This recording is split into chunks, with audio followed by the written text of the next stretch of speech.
He received a letter from a friend who died 6 years ago. The envelope contained only a note, "I need your help.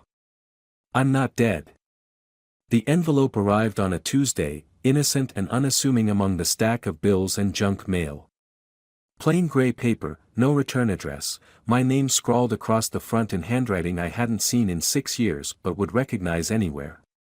The postmark was smudged, unreadable, as if someone had deliberately obscured its origin. I stared at it for a long moment before slitting it open with trembling fingers. The single sheet inside was creased and stained with something that looked like motor oil. Just 5 words in that familiar, hurried script: "I need your help. I'm not dead." Ben Taylor had been my best friend since childhood. We'd grown up together in Lakeside, a forgettable town on the edge of Harmon County where nothing ever happened until, 6 years ago, Ben's car was found abandoned at Blackwood Cliff. His wallet, phone, and ID were still inside. The driver's door hung open. The keys were in the ignition. But there was no body.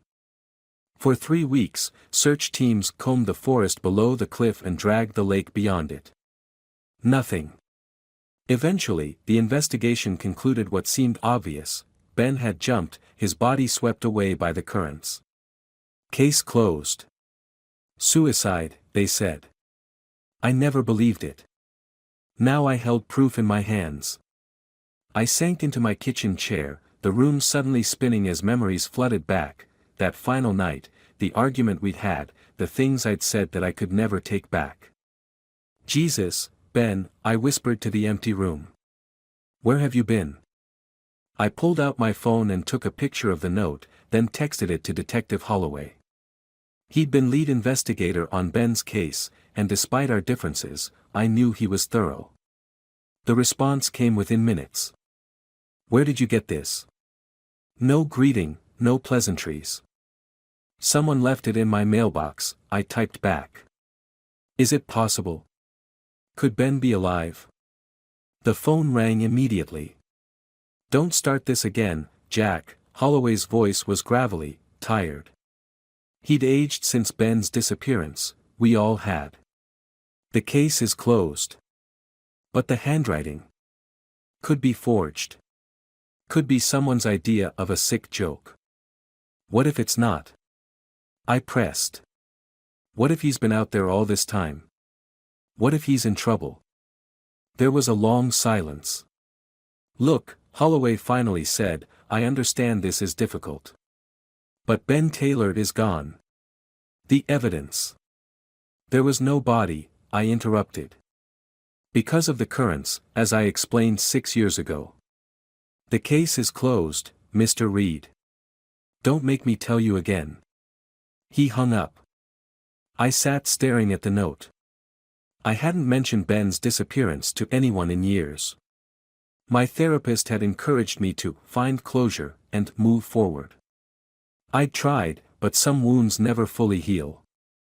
I grabbed my jacket and car keys. If Holloway wouldn't help, I'd have to find answers myself.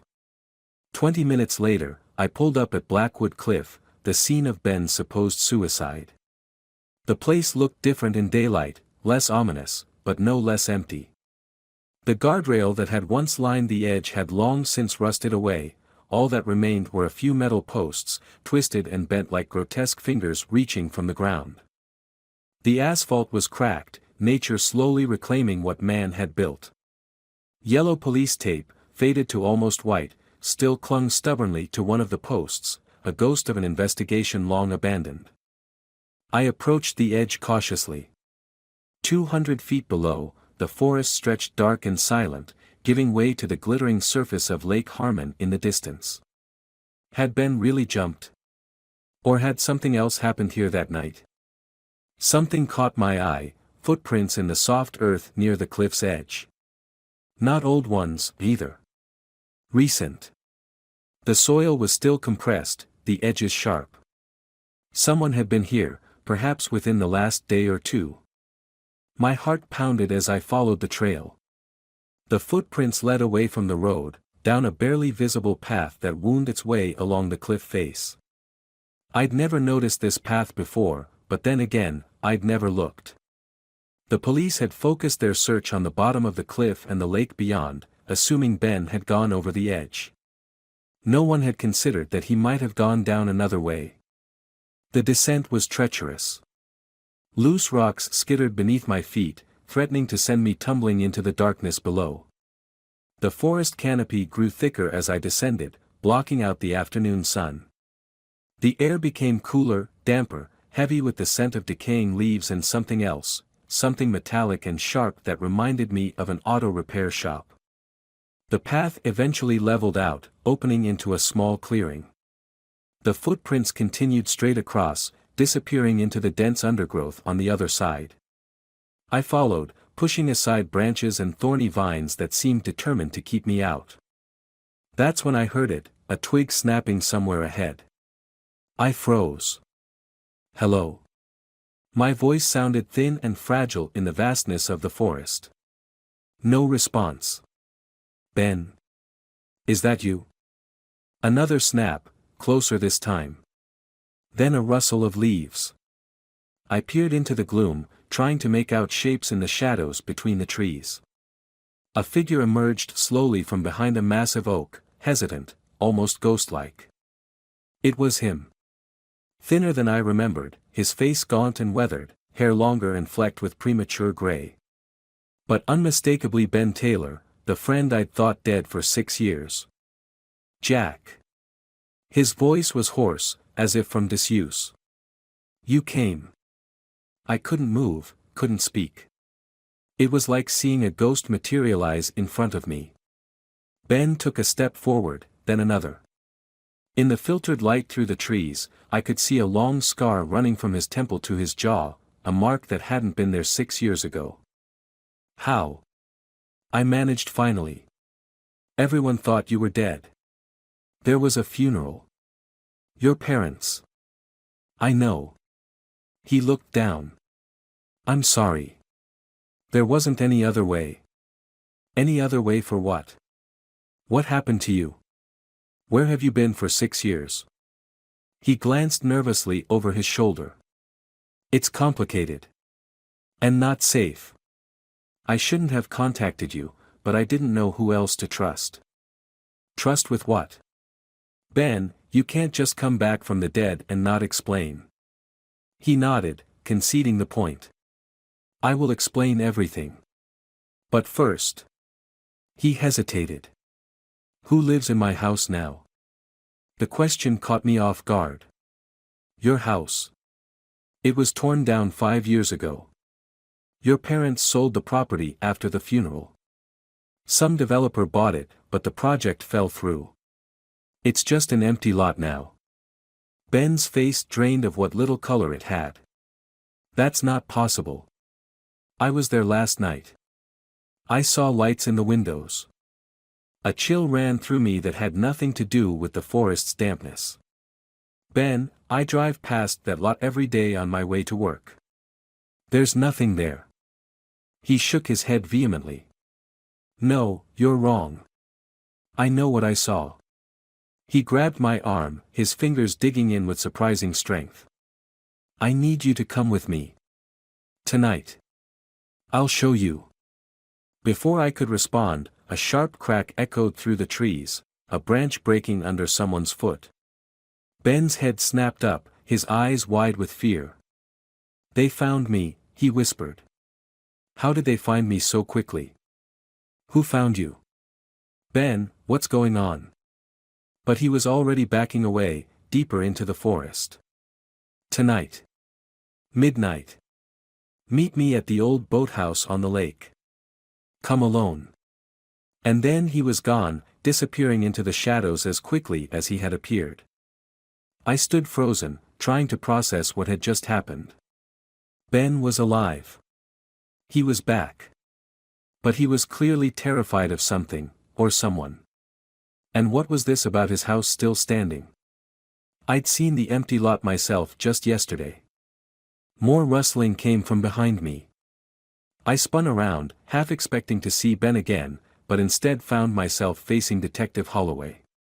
His gun was drawn, though pointed at the ground. What the hell are you doing here? Reed?" he demanded, holstering his weapon when he recognized me. "I could ask you the same thing," I countered, my mind racing. Had he followed me? How had he known where to find us? "I tracked your phone." He didn't bother to look apologetic about the invasion of privacy. "You've never been able to let this go, have you? 6 years, and you're still coming back to this cliff." I studied his face, trying to decide how much to reveal. "I was just remembering," I lied. "Today would have been Ben's birthday." Holloway's expression softened slightly. "I know this has been hard for you. You two were close." "We were like brothers," I said, the words feeling hollow in my mouth. How could I tell him that I'd just spoken to a dead man? That Ben was alive and hiding in these woods? Would he believe me, or would he think I'd finally lost my grip on reality? "Let me drive you home," Holloway offered. "These woods aren't safe, especially with dark coming on." I nodded, deciding to play along. Whatever Ben was mixed up in, whatever had kept him hidden for 6 years, it was serious enough to make him fear for his life. I needed more information before involving the police, even Holloway, who despite his gruff exterior, had always seemed decent. As we climbed back up to the road, a question nagged at me. "Detective, when you investigated Ben's disappearance, did you ever find anything strange about his house? Or the property?" Holloway gave me an odd look. "Strange how?" "I don't know. Anything unusual?" He was quiet for a moment as we reached our cars. "There was one thing," he finally said. "Not in the official report. The night before Ben disappeared, his neighbor called in a disturbance. Said she saw men in dark suits going into Ben's house around 2 a.m. By the time a patrol car got there, the place was empty. No signs of forced entry, nothing missing." "You never mentioned this before." "Because it went nowhere. The neighbor was elderly, vision not great. Could have been shadows, could have been nothing." He studied my face. "Why ask about this now?" I shrugged, trying to appear casual. "Just thinking about loose ends. Things that never made sense." "Some things aren't meant to make sense, Jack. Sometimes people just leave. And we never know why." He opened his car door. "Go home. Get some rest. And stay away from this cliff." I nodded, waiting until his taillights disappeared around the bend before pulling out my phone. No reception. I'd have to wait until I got back to town to do what I needed to do. As I drove, Ben's words echoed in my mind. The old boathouse. Midnight. Come alone. What had he gotten himself into? And more importantly, what had he gotten me into by reaching out after all these years? Back in town, I parked outside the library and connected to their Wi-Fi. First, I searched for any information on Ben Taylor after his disappearance. Nothing new, just the same old news reports about the abandoned car, the fruitless search, the eventual memorial service. There was a brief mention of his parents moving to Arizona afterward, unable to bear the memories that haunted every corner of Lakeside. Next, I looked up property records for Ben's old address, 1420 Maple Street. According to county records, the house had indeed been sold to Vertex Development Corporation 5 years ago. Building permits had been filed, then withdrawn. The lot was currently classified as vacant. So why was Ben so certain he'd seen his house still standing? With lights in the windows, no less. I drove to Maple Street, parking across from where Ben's house had once stood. Just as I remembered, an empty lot overgrown with weeds, surrounded by a chain-link fence with a faded, private property sign. No house. No lights. Nothing. My phone buzzed with a text from an unknown number, "Don't trust anyone. Especially not Holloway." I looked around, suddenly feeling exposed. Was Ben watching me? Or someone else? The sun was setting, casting long shadows across the empty lot. As I stared at the property, something strange happened. Just for a moment, in the fading light, I thought I saw the outline of a house where there should have been nothing but weeds. I blinked, and it was gone. I rubbed my eyes. Stress and lack of sleep were clearly taking their toll. I needed to clear my head before meeting Ben tonight. And I needed answers to questions I wasn't even sure how to ask. There was one person who might help make sense of all this. Martin Weaver had been Ben's mentor at the university, a professor of theoretical physics with a reputation for eccentric brilliance. If Ben had gotten mixed up in something beyond ordinary understanding, Weaver might know about it. An hour later, I sat in Weaver's cluttered office on campus, watching the old professor peer at the photo of Ben's note through thick glasses. "Fascinating," he murmured. "And you say you saw him? Spoke with him?" "Yes, but he seemed different. Paranoid." Weaver nodded thoughtfully. "Benjamin was working on something quite revolutionary before he disappeared. Something that worried me." "What kind of something?" The professor hesitated. He called it perception manipulation. The theory that reality itself might be malleable under certain conditions. Most of the department dismissed it as science fiction, but Benjamin was persistent.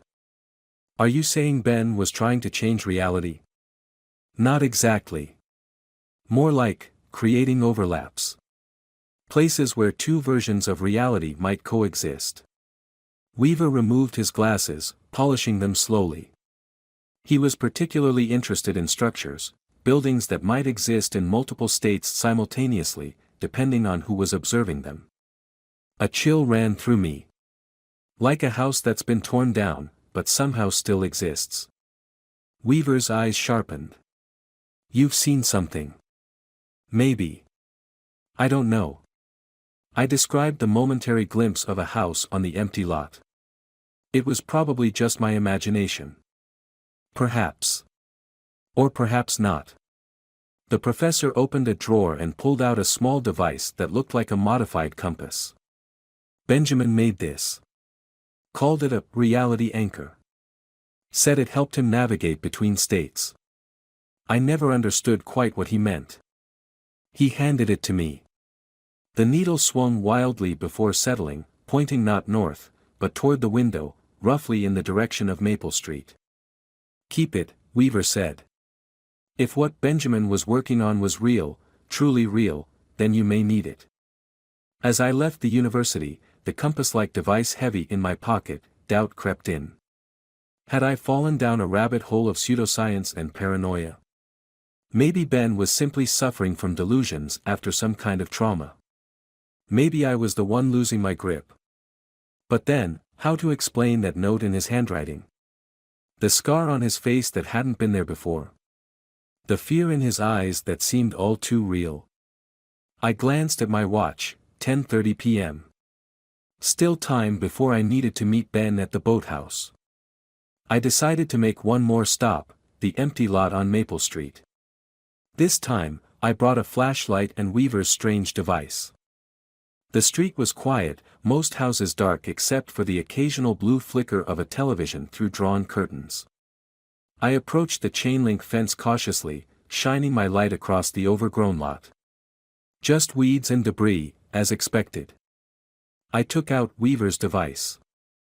The needle quivered, then pointed decisively toward the center of the lot. Taking a deep breath, I climbed over the fence, following the needle's direction through knee-high grass and scattered construction debris. In the center of the lot, the needle began to spin rapidly. I swept my flashlight around, seeing nothing unusual. Then I noticed something odd, the beam didn't reach as far as it should have. About 20 feet ahead, it seemed to bend slightly, as if passing through heat waves above hot asphalt. I stepped forward cautiously. The air felt different here, heavier, charged with static electricity. Another step, and my ears popped as if I'd changed altitude suddenly.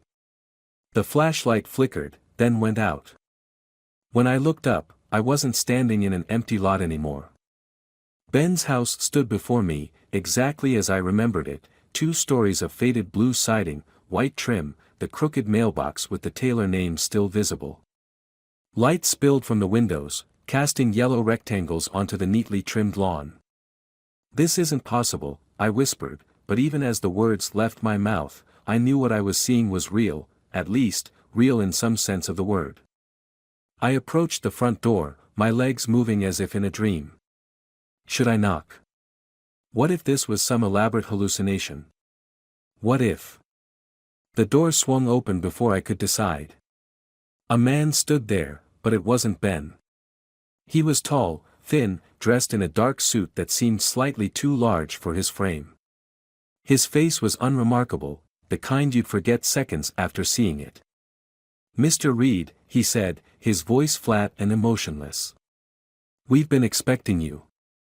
Behind him, I caught a glimpse of others moving through the house, men and women in similar dark suits, their features indistinct, like photographs slightly out of focus. "Who are you?" I demanded. "Where's Ben?" "Mr. Taylor is unavailable at the moment," the man said. "But please, come in. We have much to discuss." Every instinct screamed at me to run, to get as far away from this impossible house and its strange occupants as possible. But if Ben was inside, if these people knew where he was. A hand fell on my shoulder from behind. I whirled around to find Ben standing there, his finger pressed to his lips in a gesture of silence. He looked even worse than he had in the forest, pale, sweating, the scar on his face angry and red. "Don't go in there," he whispered. "Whatever you do, don't cross the threshold." The man in the doorway smiled, the expression never reaching his eyes. "Mr. Taylor. How good of you to join us. Your persistence is impressive." Ben's grip on my shoulder tightened. "Run," he hissed. "Now." We bolted across the lawn, Ben pulling me along when I hesitated. Behind us, I heard nothing, no shouts, no footsteps in pursuit. Just the soft click of the front door closing. We didn't stop running until we reached my car, parked 2 blocks away. Ben practically shoved me into the driver's seat. "Drive," he gasped. "The boathouse. We'll be safer there." As I pulled away from the curb, I glanced in the rearview mirror. The street behind us was empty. No one following. No one watching. What the hell was that? I demanded once we were moving. That house, those people.